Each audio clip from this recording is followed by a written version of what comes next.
भाई अगर आप कनाडा में हो तो आपके पास एक इम्पॉर्टेंट डॉक्यूमेंट जो होना ही चाहिए वो है आपका हेल्थ कार्ड। क्योंकि भाई जब आप अपनी स्टडी कर रहे हो तो आपको जो हेल्थ कार्ड होता है, मतलब जो आपका हेल्थ होता है वो आपकी यूनिवर्सिटी कवर करती है। बट जब उसके बाद आप भाई वर्क परमिट पे होते हो या आप पीआर कार्ड पे होते हो या आपने पीआर कार्ड के लिए भी अप्लाई करा है, तीनों ही केसेस में भाई आपको हेल्थ कार्ड मिल सकता है भाई। हेल्थ कार्ड आपकी सारी चीजें कवर करता है कि लाइक आपका फैमिली डॉक्टर हो गया, आप बीमार हो भाई, आपको कोई हॉस्पिटल विजिट करना है, इमरजेंसी विजिट करना है, नहीं तो भाई जो खर्चा आता है ना यहाँ पर वो कितने हजार डॉलर रहेगा आपको भी नहीं पता लगेगा। जो हेल्थ कार्ड होता है वो मोस्ट ऑफ द चीजें कवर कर लेता है। इसलिए भाई जैसे ही आप एलिजिबल हो जाओ सबसे पहले हेल्थ कार्ड के लिए अप्लाई करना भाई। तो इस वीडियो में भाई मैं स्पेसिफिकली ओंटारियो का हेल्थ कार्ड डिस्कस करूंगा।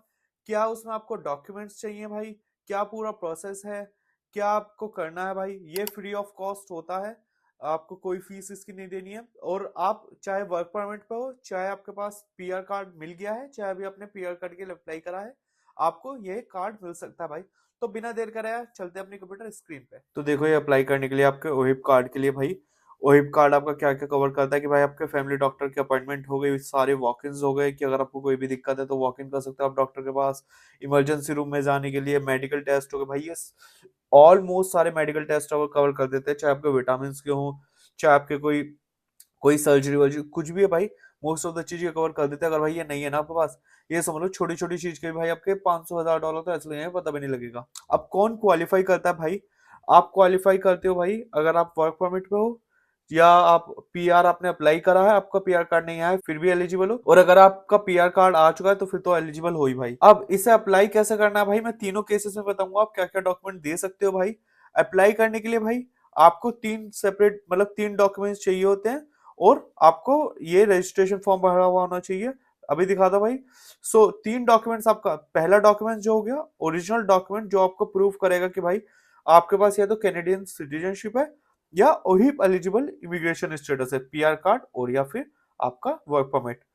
वन डॉक्यूमेंट जो आपका दिखाएगा कि भाई आप ओंटारियो के रेजिडेंट हो, कि आप ओंटारियो में ही रहते हो, यही आपकी प्राइमरी रेजिडेंसी है। तीसरा डॉक्यूमेंट जो आपकी आइडेंटिटी प्रूफ करेगा। सबसे पहले देख लेते हैं भाई जो ऑलरेडी पीआर है वो क्या डॉक्यूमेंट्स लगा सकते हैं भाई। अगर आप पीआर रेजिडेंट हो तो भाई आपके पास पीआर कार्ड होगा, पीआर कार्ड लगा दो। इनमें से आपको कोई एक ही डॉक्यूमेंट लगाना है तो आप क्या लगा सकते हो, पीआर कार्ड हो गया, या फिर आप कॉपर भी लगा सकते हो जो आपको सीओ पीआर मिलता है, आप वो लगा सकते हो। कंफर्मेशन ऑफ प्राइमरी रेजिडेंस का जो डॉक्यूमेंट मिलता है वो दे सकते हो इन्हें। तो इनमें से चारों में से कोई एक डॉक्यूमेंट आप दे दो, तो ये हमारा हो गया किसके लिए, आपने अपनी ये प्रूफ कर दी कि एलिजिबल इमिग्रेशन स्टेटस में। अब हमें दूसरा प्रूफ करना है कि भाई आप ऑन्टारियो में ही रहते हो, तो उसके लिए आप क्या क्या डॉक्यूमेंट दिखा सकते हो। प्रूफ ऑफ रेजिडेंसी के लिए भाई ये सारे डॉक्यूमेंट्स हैं जो आप दिखा सकते हो।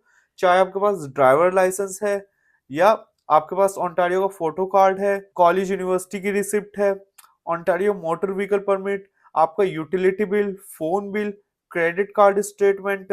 भाई इसमें बहुत सारे ऑप्शन है जो आप यूटिलिटी बिल हो गए, बहुत सारे ऑप्शन है जो आप लगा सकते हो भाई। इसमें एक केस हो जाता है यार जो मेरे को पता है कि भाई पीआर कार्ड में बंदा है, अभी अभी आया है, लेट्स से आपकी वाइफ है भाई, उन्हें ओहिप के लिए एलिजिबल है, वो अप्लाई कर रही है। बट भाई दिक्कत क्या है, ना तो वो भी कोई जॉब कर रही, ना कोई भी उनके पास डॉक्यूमेंट जैसे यूटिलिटी बिल्स हो गया, कहीं पे भी लीज हो गया, कहीं पे भी उनका नाम नहीं है। तो उस केस में भाई वो कैसे दिखाएंगे कि वो तुम्हारी ओंटारियो की प्राइमरी रेजिडेंस है। उसमें क्या कर सकते हो भाई आप, लाइक किसी भी बैंक में भाई चेक इन अकाउंट खुलवा लो। चेक इन अकाउंट भाई बड़ा सिंपल होता है, उसमें उन्हें कोई भी डॉक्यूमेंट नहीं रिक्वायर्ड होता, ऐसा कोई फाइनेंशियल नहीं दिखाना होता, वो आसानी से खोल देते। किसी भी बैंक में वॉक इन करो भाई, अपना चेक इन अकाउंट खुलवाओ। चेक इन अकाउंट खुलवाने के बाद भाई उनकी बैंक स्टेटमेंट हो गई, वो आप डाउनलोड कर लो, वो अब आपके किसके नाम पे है भाई, आपके नाम पे। तो एज अ प्रूफ आप इसमें दिखा सकते हो, लाइक प्रूफ ऑफ रेजिडेंसी, क्योंकि जब आप उसमें डिटेल्स भरोगे चेक इन अकाउंट खुलवाते हुए, वो उसमें आप अपना ओंटारियो का जो एड्रेस है आपका प्राइमरी एड्रेस वो डाल देना भाई जो आपको रखना है। ठीक है, तो ये एक चीज हो गई भाई जो सिंपल तरीके से आपको मिल जाएगा बिना किसी इशू के। तो आप वो ले सकते हो अगर आप पास कोई सच प्रूफ नहीं है रेजिडेंसी प्रूफ करने के लिए। उसके अलावा भाई आपका क्या हो गया, प्रूफ ऑफ आइडेंटिटी। आइडेंटिटी के लिए आप कुछ भी डॉक्यूमेंट लगा सकते हो, आपका पासपोर्ट लगा दो भाई, सिंपल, आपको अगर कुछ दिखाना है। ठीक है, उसके अलावा भाई आप ड्राइवर्स लाइसेंस हो गया, ओंटारियो फोटोग्राफ, आपका Canadian immigration identification card, citizenship, Indian status, like जो आपका पासपोर्ट हो गया। ये सब डॉक्यूमेंट्स भाई इसमें लगा सकते हो जो आपका थर्ड डॉक्यूमेंट हो गया प्रूफ ऑफ आइडेंटिटी में।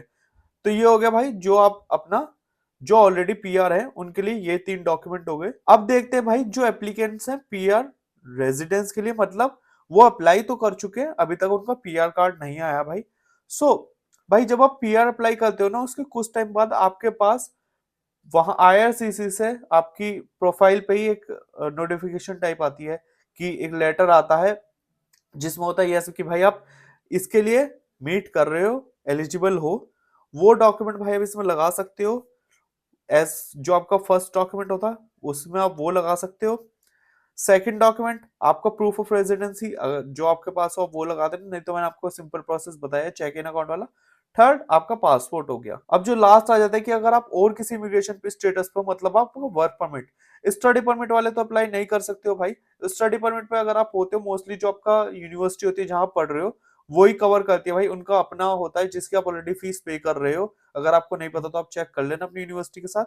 तो हम मैं बता देता हूँ भाई, अगर आप वर्क परमिट पे हो उसकी क्या कंडीशंस है भाई। अगर आप वर्क परमिट पे हो तो भाई आप वर्क जहां कर रहे हो जाए, या तो आप वहां पर फुल टाइम वर्क कर रहे होने चाहिए, या फिर अगर आप कॉन्ट्रैक्ट पे हो तो जो कॉन्ट्रैक्ट पे डेट वेट है ना वो लाइक मोर देन 6 मंथ्स की लिखी होनी चाहिए, क्योंकि आपको अपने एम्प्लॉयर से एक लेटर चाहिए कि भाई हाँ ये बंदा हमारे यहाँ काम करता है, फुल टाइम काम करता है, टाइटल उसकी है, स्टार्ट डेट ये है, और वो हमारे लाइक कम से कम 6 महीने तो यहाँ पर काम करेगा, और अगर उसमें फुल टाइम लिखा हुआ है तो इसकी कोई जरूरत नहीं है।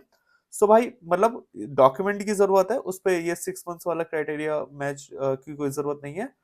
सो भाई आप कंपनी से अपने आसान से रेफरेंस लेटर ले लेना। मोस्टली कंपनीज में ऑनलाइन डाउनलोड करने का ऑप्शन होता है, वो डाउनलोड कर लेना, उसमें आपकी मेन मेन डिटेल होनी चाहिए, वो डॉक्यूमेंट ले जाना भाई। पहला डॉक्यूमेंट वो हो गया आपका।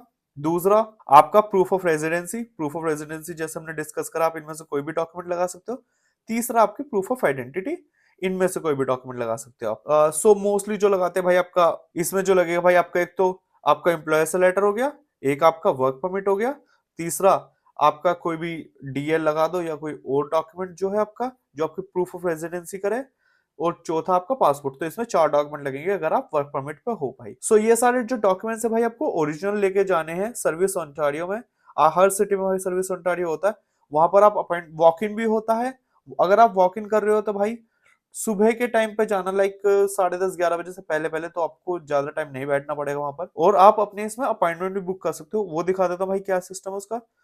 इसमें नीचे के अपॉइंटमेंट के लिए बुक करा, book a service Ontario appointment, book an appointment, book appointment किसके लिए करो आप, हेल्थ अपॉइंटमेंट के लिए एज अ कैनेडियन सिटीजन और पीआर, और या वर्क परमिट पे तो वर्क परमिट वाला। नेक्स्ट कितने बंदों के लिए, एक के लिए। नेक्स्ट अब आपको अपनी सिटी में सर्च कर लेना है। सो देखो ये सारे जो मेरे आसपास है वो आ गए हैं।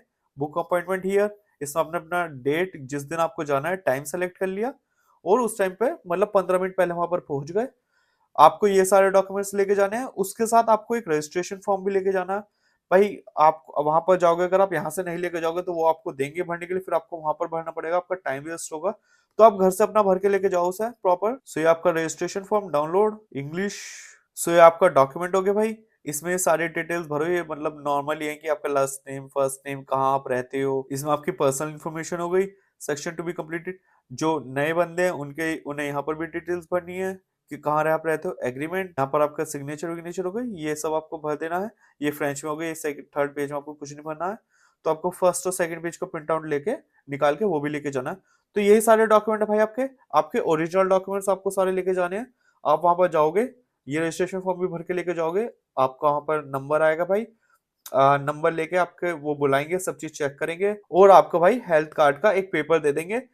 क्योंकि जो आपका ओरिजिनल हेल्थ कार्ड कार्ड आने में कम से कम 3 से 4 हफ्ते लगता है, आपके एड्रेस पर आ जाएगा भाई। जब तक वो आपको जो आपका हेल्थ नंबर है वो एक पेपर पे दे देते हैं प्रॉपर। अगर आपको उस टाइम पे मेडिकल की जरूरत है, आपको जाना है, तो आप उस पेपर उस डॉक्यूमेंट्स को यूज उस डॉक्यूमेंट को यूज कर सकते हो, वो वैलिड होता है भाई। सो यही था भाई पूरी आज की वीडियो में। आई होप कि आपको वीडियो क्लियर होगी, इन्फॉर्मेशन क्लियर होगी। इसके बाद भी कोई डाउट है तो कमेंट सेक्शन में बता देना भाई। आज की वीडियो को रखते हैं इतना ही, मिलते हैं अपनी अगली वीडियो में। Audio Jungle.